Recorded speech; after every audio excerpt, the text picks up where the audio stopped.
Semua gambar dan video digunakan untuk tujuan ilustrasi sahaja dan tiada kena-mengena antara yang hidup ataupun yang telah meninggal dunia.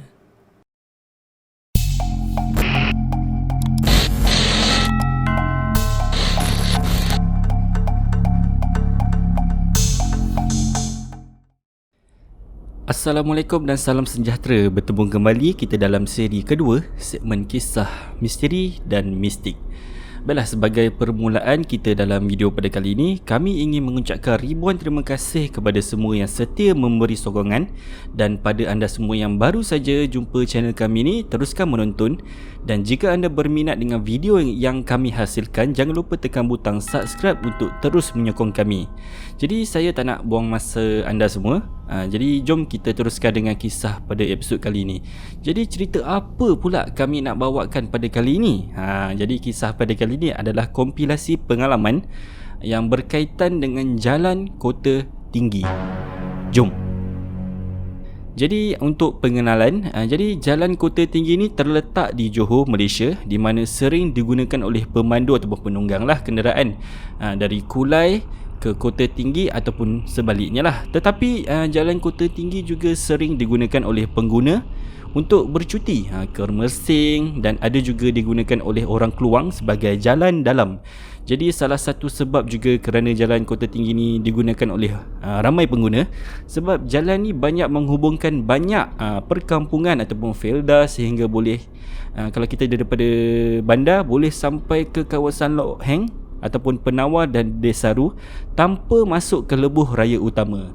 Jadi salah satu sebab saya tertarik dengan jalan kota tinggi ni sebab ada berlaku beberapa kejadian kemalangan yang tak diingini berlaku pada tahun 2021, tak seingat saya lah.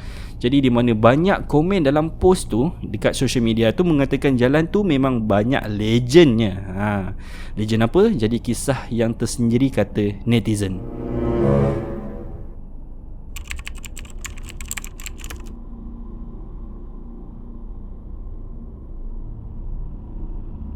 Jadi untuk kisah yang pertama ni saya petik dari coretan netizen di social media, dan inilah kisah beliau. Jadi watak yang saya gunakan adalah sebagai nama samaran macam biasa kami buat untuk tujuan melindungi privasi sesetengah individu. Jadi pada tahun 2018, Ihsan yang baru saja habis menamatkan pengajian, beliau ni terus bekerja dan menetap bersama kedua ibu bapanya di Subang Jaya, Selangor, Malaysia.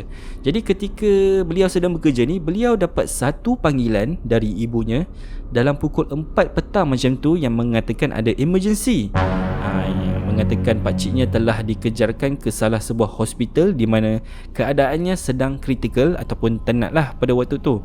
Jadi Ihsan pun bergegas dari tempat kerja ke rumah untuk menjemput kedua ibu bapanya di Subang Jaya dan terus menuju ke sebuah perkampungan yang berada di Kota Tinggi Johor. Jadi kata Ihsan, perjalanan tu mengambil masa agak lama kerana lebuh raya tu keadaannya agak sesak lah dengan hujan lebat, membuatkan aliran trafik tak bergerak ataupun slow lah. Tetapi berlaku sesuatu yang tak diduga. Jadi ketika dalam perjalanan tu, dalam pukul 8 macam tu, terkejut mereka sekeluarga apabila menerima satu berita sedih tentang kehilangan pakciknya. Jadi masing-masing pun dah penat, sampaikan mereka ni ketika dalam perjalanan terlupa untuk singgah di mana-mana lah untuk berehat, dan mereka putuskan untuk singgah di salah sebuah restoran yang bagi saya mungkin kalau di kalangan rakyat Johor ni mungkin kenal lah restoran ni di Kulai, dan di situ mereka sekeluarga pun berbual dan mengimbau kembali kenangan bersama arwah pakciknya. Kata Ihsan, mereka sekeluarga memang kerap melawat arwah ketika arwah masih hidup, dan arwah jugalah kerap bawa kami sekeluarga, kata Ihsan, berjalan-jalan sekitar Kota Tinggi, Kulai sehingga ke pusat bandar Johor Bahru.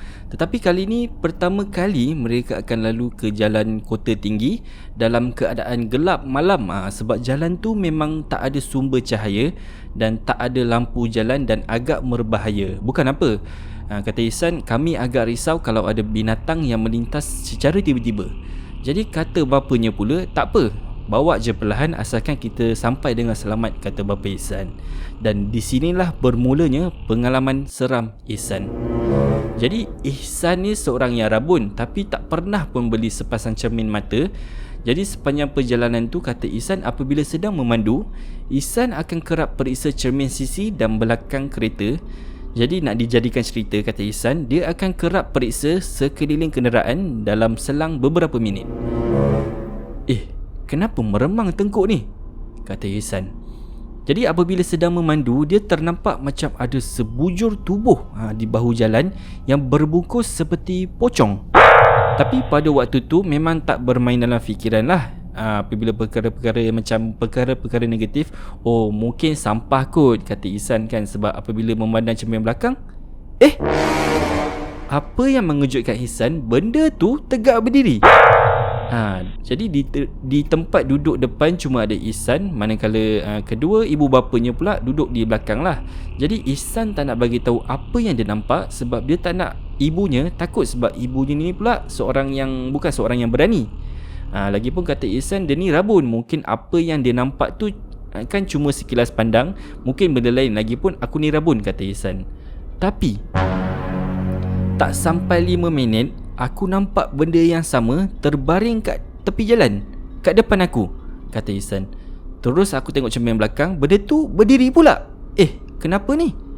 Kata Ihsan, benda ni berlaku berulang kali. Jadi setiap kali kalau Ihsan nampak benda tu dekat depan, kalau entiti yang berbungkus tu dalam keadaan baring, mesti benda tu berdiri tegak bila Ihsan pandang cermin belakang. Tapi bila Ihsan tak berani tengok cermin belakang kereta, benda tu dah tak jelma depan Ihsan. Jadi kata Ihsan, aku ni bukannya berani sangat, tapi nak kena fokus juga memandu. Kalau accident, siapa nak tolong lewat malam tu? Yang penting orang tua aku selamat, kata Ihsan. Tiba-tiba, tanpa sengaja, Ihsan tertoleh ke arah cermin belakang. Seperti yang dijangkakan, ternampak entiti tersebut berdiri tegak di bahu jalan. Allahu Akbar, mesti dia dekat depan, bisik dalam hati Ihsan. Ternyata benda tu ada dalam jarak 5 buah kereta di hadapan, hampir membuatkan Ihsan hilang kawalan kenderaan. Apabila kelihatan seperti entiti tu bangun, dan tiba-tiba ada tangan genggam lembut di bahu Ihsan. Jadi rupa-rupanya bapa kepada Ihsan menegur, tak apa, bawa slow pun tak apa, sambil kumat kamit membaca surah-surah perlahan, tapi masih boleh didengari Ihsan. Jadi risau juga dengan ibunya, tapi bila sekilas pandang Ihsan memandang ke belakang lah, nampak ibunya sedang memejam mata sambil menggenggam lengan antara satu sama lain. Jadi boleh nampak ibu tengah menggigil. Orang tua aku ni pun nampak ke apa yang aku nampak? Kata Ihsan. Jadi sampai di destinasi yang mereka tujui, mereka pun teruskanlah dengan urusan apa yang mereka perlu buat. Dan waktu tu Ihsan tak beberapa sihat lah. Kata Ihsan mungkin semangatnya tengah lemah.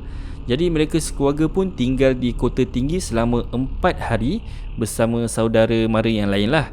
Jadi kata Ihsan, dalam banyak-banyak hantu, kalau tengok di filem pun memang entiti yang menyerupai gula-gula. Alamak, dia punya ayat baik dia ialah gula-gula lah. Ataupun kalau macam kita sinonimkan gula-gula ni dengan pocong kan.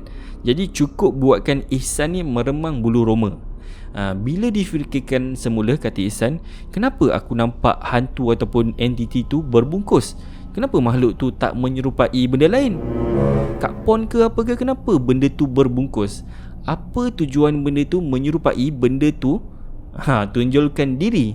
Jadi seumur hidup aku, itulah pertama kali aku nampak benda tu depan mata. Jadi selepas kejadian tu, kerap Ihsan berdoa sebelum dia memandu, ya Allah, permudahkanlah apa jua urusanku.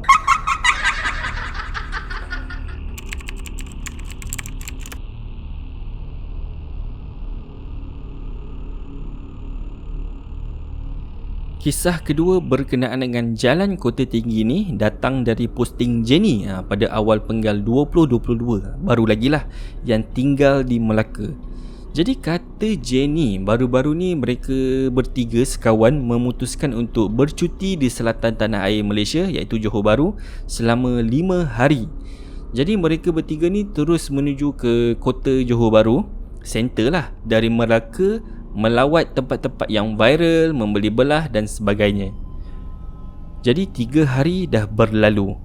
Pada hari ketiga, mereka putuskan untuk singgah di JPO ataupun Johor Premium Outlet untuk cuci mata je lah, dan singgah makan di salah satu kedai di kawasan Kulai. Dan di situ, kata Jenny, mereka berbincang dan melayari internet untuk tengok mana lagi kawasan yang menarik untuk mereka singgah. Jadi mereka ada dua pilihan, iaitu Desaru ataupun Mersing. Jadi kata Jenny, mereka putuskan untuk singgah ke Mersing sebab di sana banyak lagi kawasan yang boleh mereka singgah, seperti di Kota Tinggi dan Sedili. Dan untuk jalan pula, mereka ada dua pilihan, sama ada menggunakan lebuh raya Senai Desaru, katanya kat sini dia ikut Ulu Tiram, ataupun jalan lama dari Kulai, iaitu Jalan Kota Tinggi. Jadi dalam perjalanan tu, waktu tu lepas maghrib, kata Jenny, kami ingat bila lalu jalan dalam ni bolehlah singgah mana-mana warung kan yang buka untuk makan malam. Tapi sepanjang jalan tu, kiri kanan memang tak ada apa-apa. Sebagai orang luar pula, tak tahu pula kedai makan tak banyak lah kat area situ kan. Jadi lepas mereka pintas satu bangunan besar, sama ada institut pengajian ataupun bangunan kilang, mereka tak pasti. Dan tiba-tiba, wow, siapa duduk kat sini? Tak seram ke? Kiri kanan hutan, tak ke berhantu tempat tu? Kata salah satu kawan Jenny, iaitu Sarah. Mereka yang lain pun cuma giling kepala je dengan perangai kawan mereka yang seorang tu lah. Dan mereka pun teruskan macam biasa perjalanan. Boleh tahan seram juga jalan sini, kata salah seorang kawan Jenny yang sedang memandu, iaitu Gina yang berbangsa India.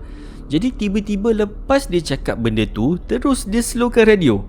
Kata Jenny, dah kenapa kalau kau nak cakap sesuatu tu, cakap lah kan. Kenapa kau diam lepas kau slowkan radio? Secara tiba-tiba lalu satu bau yang busuk gila, kata Jenny. Jadi bau macam bau benda mati yang menusuk hidung. Secara tak sengaja Jenny tertegur lah, korang bau tak datang dari aircon ni, busuk gila.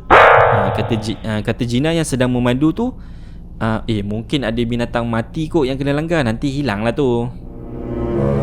Jadi Jenny pun hairan, kalau ia pun Gina dah terbau benda busuk tu kan, kenapa dia slowkan radio? Tak ada kaitan pun. Jadi Jenny pun tanyalah kenapa Gina slowkan radio.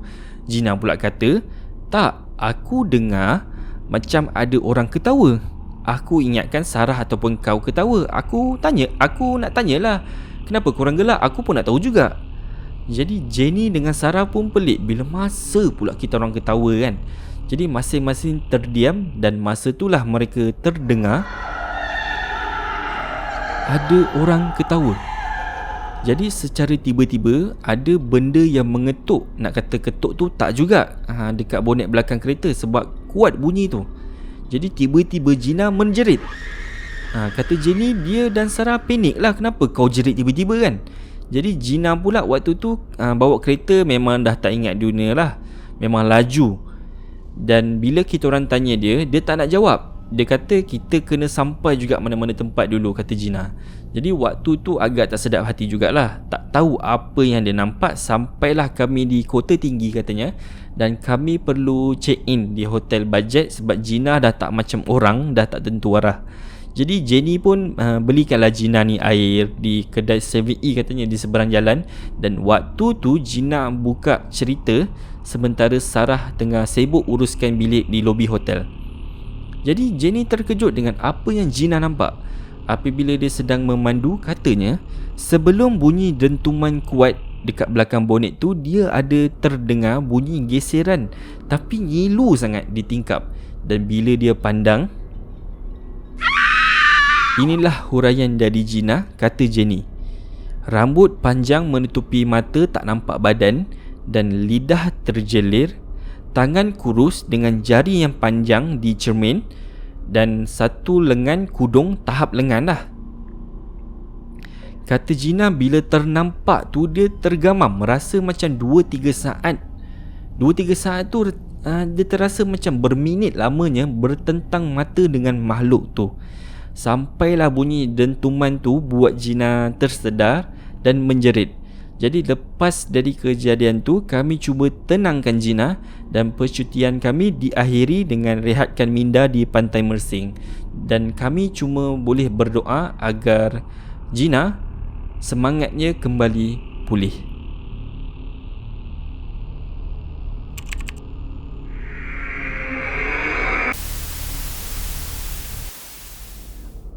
Baiklah, ada satu lagi kisah pendek yang kami ingin selitkan dalam episod kali ini, iaitu dari Yazid yang bekerja sebagai kelindan lori.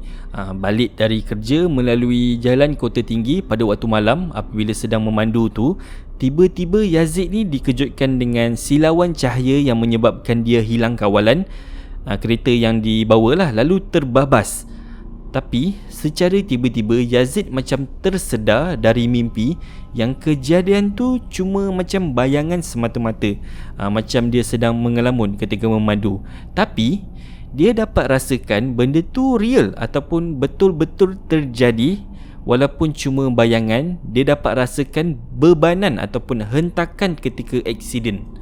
Apa yang pelik, perkara yang sama berlaku apabila ada cahaya merah yang terang pula menyebabkan dia ni hilang kawalan, menyebabkan kemalangan.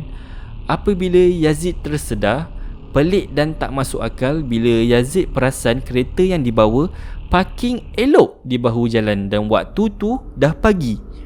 Dan bila dia keluar dari kereta untuk periksa lah, jadi kereta Proton Wiranya tu elok, tak ada kemek, calar dan kesan getah di jalan tak kelihatan sebab Yazid yakin dia ada melakukan satu emergency brake sebelum hilang kawalan dan terbabas.